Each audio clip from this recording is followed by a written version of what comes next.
धर्म कौन सा है? भाई कभी ना कभी तो आप जानते हैं कि भाई मनुष्य इस धरती पर आए, अन्य अन्य धार्मिक ग्रंथों के अनुसार अलग अलग आए। किसी ग्रंथ के अनुसार आदम और हव्वा पहले इंसान और औरत थे, कहीं के अनुसार मनु थे। तो मतलब वो तो एक स्मृति हो गई, मेमोरी हो गई कि कोई ना कोई तो आया होगा। जैसे हम और आप किसी, अगर मैं आपसे पूछूं दुनिया में सबसे पुराना, बाकी अनावश्यक में तो आप अपनी ऊर्जा खत्म करेंगे, ठीक है, उसका कोई अर्थ भी नहीं है। 76% हो गया, तो यही मैंने आपको बताया कि 75% के आसपास ये कवर करती है। अगर मैं आपसे पूछूं दुनिया में सबसे पुराना धर्म कौन सा है, भाई कभी ना कभी तो आप जानते हैं कि भाई मनुष्य इस धरती पर आए, अन्य अन्य धार्मिक ग्रंथों के अनुसार अलग अलग आए। किसी ग्रंथ के अनुसार आदम और हव्वा पहले इंसान और औरत थे, कहीं के अनुसार मनु थे। तो मतलब वो तो एक स्मृति हो गई, मेमोरी हो गई कि कोई ना कोई तो आया होगा। जैसे हम और आप किसी से बने हैं, तो आप सोच के देखिए, थोड़ा बैक एंड में पहले जनसंख्या कम रही होगी, उससे पहले जनसंख्या और कम रही होगी। जैसे होमो सेपियंस का उदय आप देखोगे तो 40 लाख साल पहले का है। उसके बाद में उसमें बुद्धि आई, थोड़ी सी कॉग्निटिव रिवॉल्यूशन हुआ 25 लाख वर्ष पहले। कॉग्निटिव रिवॉल्यूशन समझते हैं? एक टर्म आता है कॉग्निटिव रिवॉल्यूशन, ये समझना। कॉग्निटिव रिवॉल्यूशन अर्थात संज्ञानात्मक क्रांति। नोट मत करना, ये सब चीजें हम प्राचीन इतिहास में आपको बताएंगे। संज्ञानात्मक क्रांति, व्हाट इज कॉग्निटिव रिवॉल्यूशन? अगर मैं आपसे दो विकल्प देकर के ये पूछूं कि मुझे बताइए दुनिया में सबसे बुद्धिमान कौन है, मानव या चिंपैंजी, तो आप क्या कहेंगे कि मनुष्य सबसे अधिक विद्वान है या चिंपैंजी? तो आपका एक साधारण सा उत्तर आएगा कि कुछ साथियों का तो चिंपैंजी भी आ सकता है कि भैया चिंपैंजी जो है वो सबसे बुद्धिमान है, ठीक है, क्योंकि कुछ मनुष्य खुद को चिंपैंजी से भी बेकार समझते हैं। दरअसल में इस ज्ञात जितनी भी जातियां हैं उनमें सबसे बुद्धिमान मानव है। अब दरअसल में एक समय हमारा ऐसा था कि मनुष्य का भी जीवन जानवरों के जैसा ही था। जैसे जानवर शिकार करते थे ऐसे ही मनुष्य भी शिकार करते थे। लेकिन एक घटना घटी, कॉग्निटिव रिवॉल्यूशन, वो मनुष्यों के साथ ही घटी। यानी हमारी सोचने और समझने की जो शक्ति है उसमें अकस्मात बदलाव आ गए।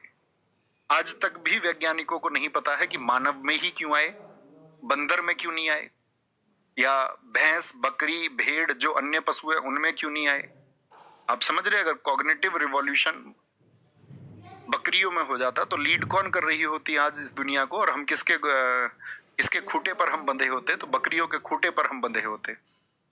ठीक है, ऐसा कुछ मान के चलिए, संभव नहीं प्रतीत होता है लेकिन आप मान के चलो इस बात को। अभी आप विश्वास नहीं करेंगे, आप कहोगे नहीं भैया ऐसा कैसे हो जाएगा। तो एक समय पे जब घटनाएं होती हैं, है ना, जैसे आप ज्योग्राफी को पढ़ते होंगे तो आप देखते होंगे कि भाई आपका किसी ने कोई सिद्धांत दिया, मान के चलो कॉपरनिकस ने ही कुछ कहा, तो बाद में रिसर्च हुई और किसी अन्य वैज्ञानिक ने अपने वैज्ञानिक प्रयोगों से यह सिद्ध किया, अपने एक्सपेरिमेंट्स से, कि वो साहब गलत थे।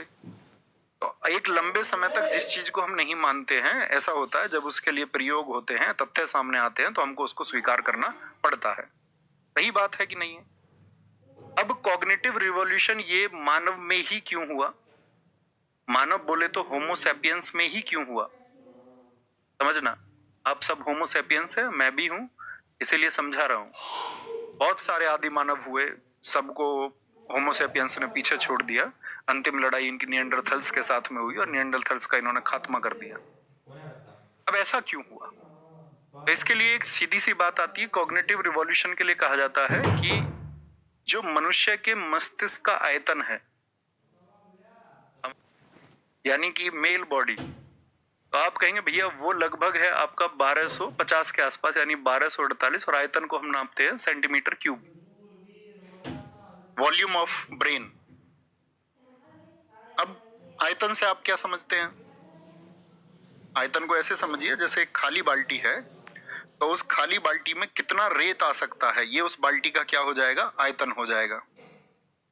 या एक कमरे का आयतन कितना है, तो उस एक कमरे में कितना रेत आ सकता है, ये क्या हो गया? उस कमरे का आयतन हो गया।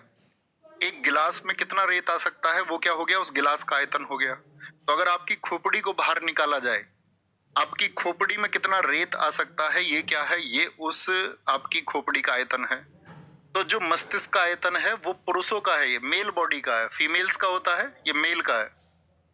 फीमेल बॉडी का जो आपका मस्तिष्क का आयतन होता है वो होता है लगभग आपका 1170 के आसपास।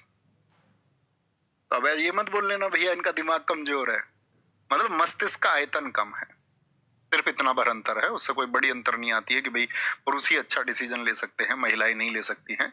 ऐसा कहीं वैज्ञानिक रूप से नहीं कहा गया है। अब इसमें सबसे बड़ी बात क्या है, आप एक बात बताइए, हाथी के दिमाग का आयतन मनुष्य के दिमाग के आयतन से ज्यादा होगा या नहीं होगा? या हम कोई आपका सार्क के बारे में सोचें या ब्लू व्हेल के बारे में हम परिकल्पना करें, सोचना, इमेज बनानी है माइंड में, तभी क्लास सक्सेसफुल रहेंगी हमारी। तो आप कहेंगे हाँ जी हाथी का दिमाग बड़ा है, तो इसका मतलब कॉग्निटिव रिवॉल्यूशन फिर हाथी में क्यों नहीं हुआ? तो इसके लिए उन्होंने एक बहुत अच्छी थ्योरी दी। जब मैं किताब पढ़ रहा था, आपका युवाल नोआ हरारी, आज के बड़े अच्छे लेखक हैं, फिलोसफर भी है, हिस्टोरियन भी, उन्होंने एक बुक लिखी थी होमो सैपियंस। तो मैं उन तथ्यों पर बात कर रहा हूँ, पूरी दुनिया ने उनके तथ्यों को एक्सेप्ट किया है। तो मस्तिष्क का आयतन, उन्होंने कहा कि मस्तिष्क का आयतन शरीर के वजन के अनुपात से, आपके शरीर का वजन कितना है, शरीर का जो वजन है, तो उससे जो अनुपात है वो जिसका सबसे बेहतर है वो मानव है। यानी हाथी के दिमाग के आयतन का अगर अनुपात आप उसके शरीर से निकालोगे तो उसका दिमाग थोड़ा बड़ा है, तो शरीर कितना बड़ा है, यानी शरीर का आयतन तो बहुत ज्यादा है, यानी वो मनुष्य से कम हो गया। और दुनिया में मनुष्यों से बेहतर अनुपात किसी का नहीं है। इसको कारण माना गया कि कॉग्निटिव रिवॉल्यूशन होने का एक कारण शायद ये हो सकता है। वो भी परफेक्ट रीजन नहीं है कि सिर्फ मनुष्यों में ही हुआ। बात क्लियर है मेरी? कॉग्निटिव रिवॉल्यूशन थोड़ा थोड़ा समझ में आया? थम्स अप करके बताइए पूरा समझ में आ गया। हाँ जी। तो संज्ञानात्मक क्रांति मनुष्यों में हुई, इसीलिए हम सबसे बेहतर हैं। और हमको माना जाता है कि सबसे बेहतर निर्णय अगर कोई जीव ले सकता है तो वो मानव ले सकता है। लेकिन मानव को तो अब जानती हैं, उनका तो पतन होता जा रहा है। मनुष्य चोरी भी कर रहा है, बलात्कार जैसी घटनाओं में भी संलिप्त है, तो ये तो बेहतर निर्णय नहीं है, ये तो बड़े खराब निर्णय है। तो किसी के मस्तिष्क का जो इंक्लाइनेशन है, झुकाव है, वो नकारात्मकता की तरफ भी शीर्ष पर जा सकता है और सकारात्मकता की तरफ भी शीर्ष पर जा सकता है। यानी कि पॉजिटिवली भी वो साथी आपका टू द जेनिथ हो सकता है और नेगेटिवली भी हो सकता है, तो वो तो व्यक्ति पर निर्भर करेगा। तो संज्ञानात्मक क्रांति मनुष्यों में हुई।